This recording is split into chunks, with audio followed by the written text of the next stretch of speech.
When's the last time you made a sacrifice? Something that made you uncomfortable, but you knew in the end it was going to be worth the sacrifice.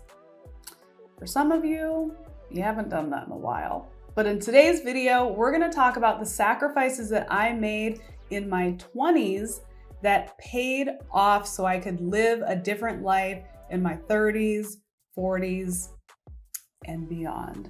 But first, my name is Lauren Messiah. If you're new around here, I'm a stylist, author of the book Style Therapy, and founder of Style Boss Academy, the online business school for stylists. Sacrifice.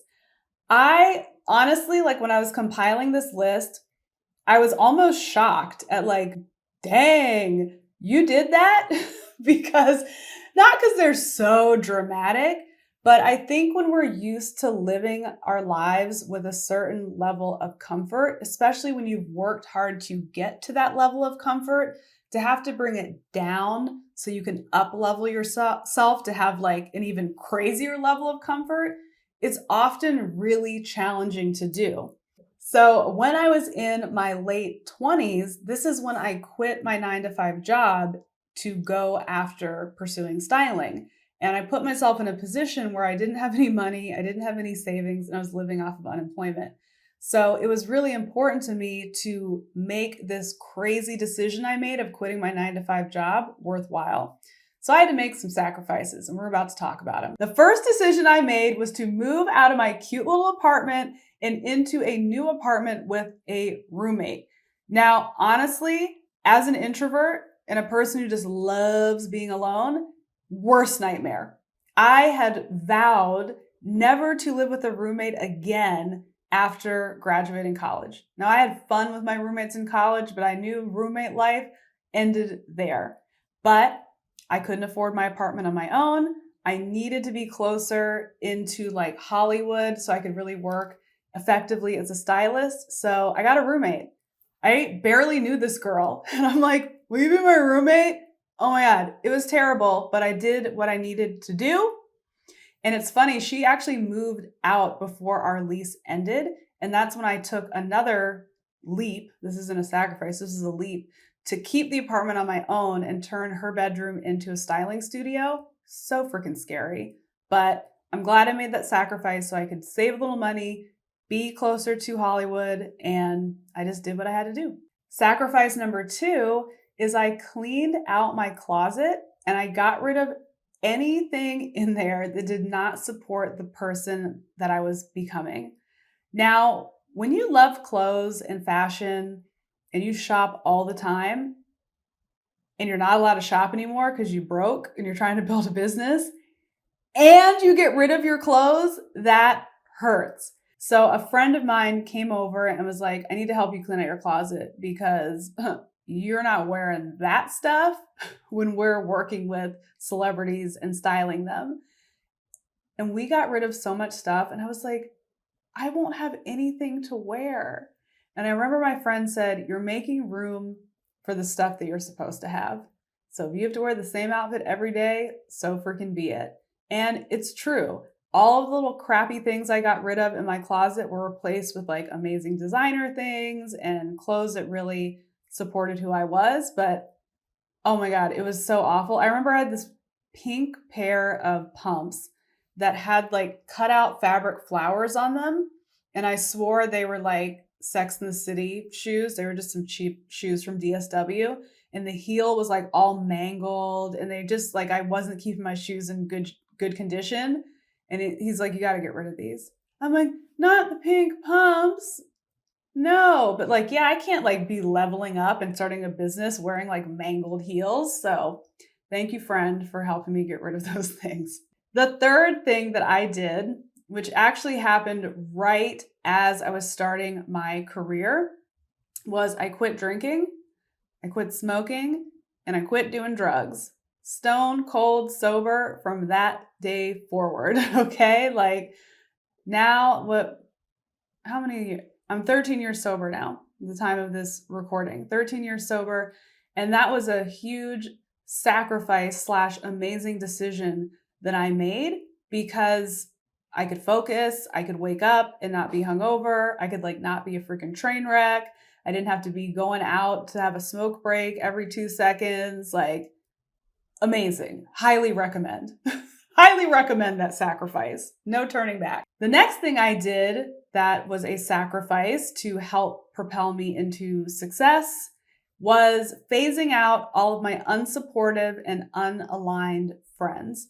This was a big one. I was leaving the like drinking, partying, going out to clubs, being like Hollywood girl to, man, I'm at home watching movies and like working on my business.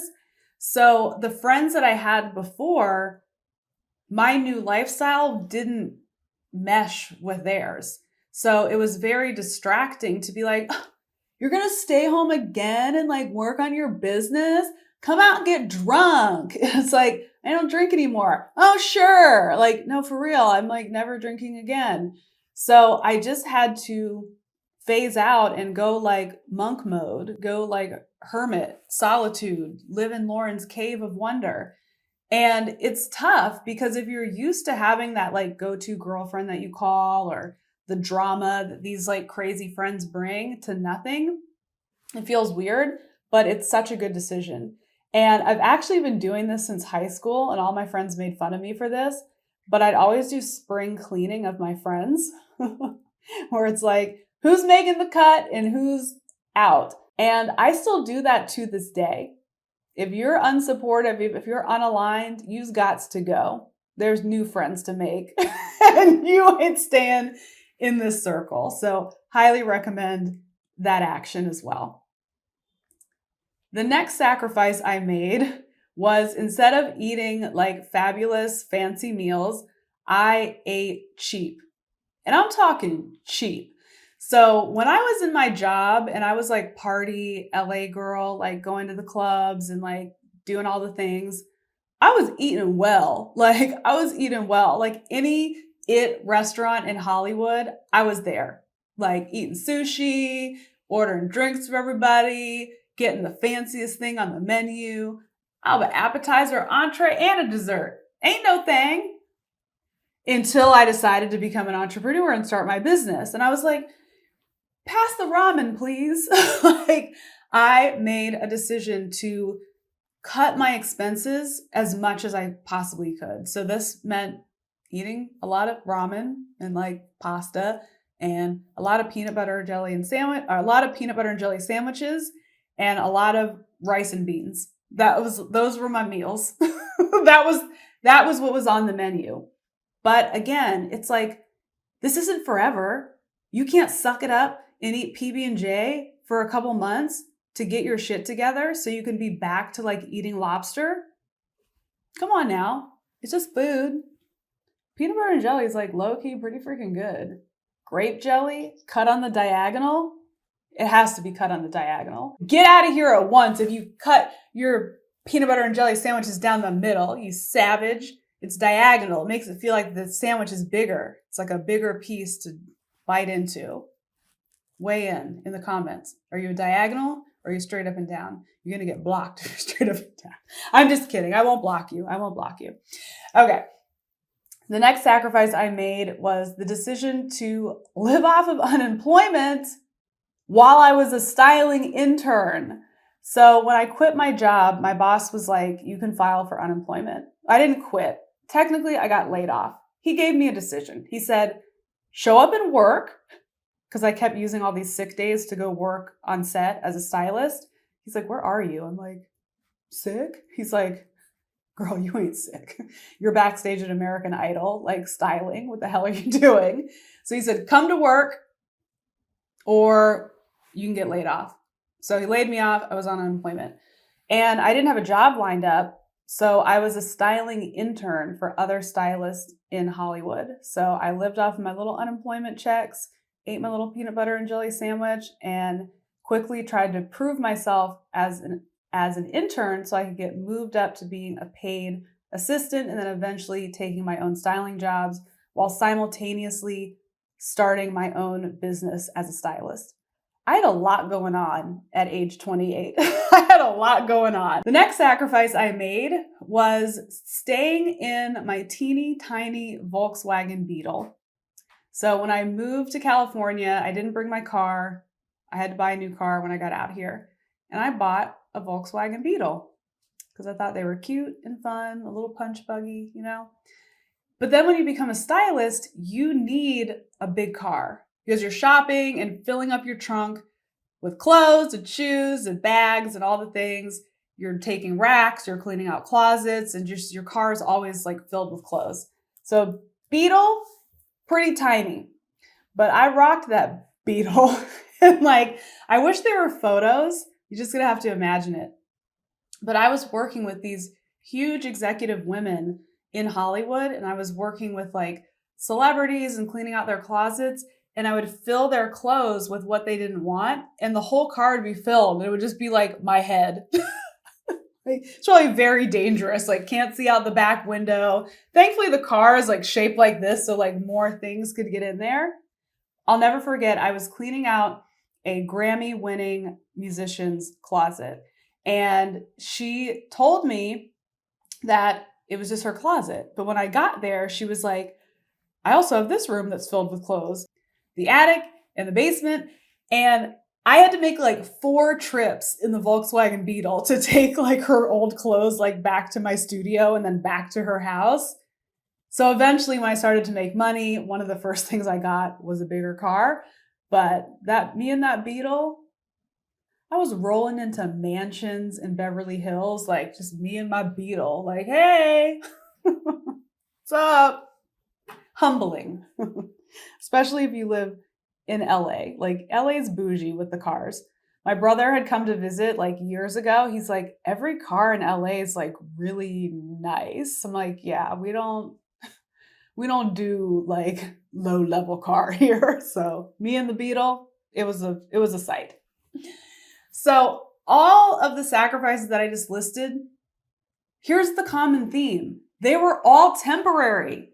They were all temporary. Can you temporarily get out of your comfort zone and make some sacrifices for the good of the bigger picture? It's like the nights that I don't go out and party and hang out with friends, the nights where I say no when I want to say yes, those things stack up to build a life for you where you can say yes all the time. I love this quote from Dave Ramsey. He says, if you live like no one else, later you can live like no one else. So stop flexing and flossing and buying all your designer stuff when it's like, hey, sit in the corner, eat a PB&J, cut on the diagonal, suck it up, and a couple months later, you'll be living large.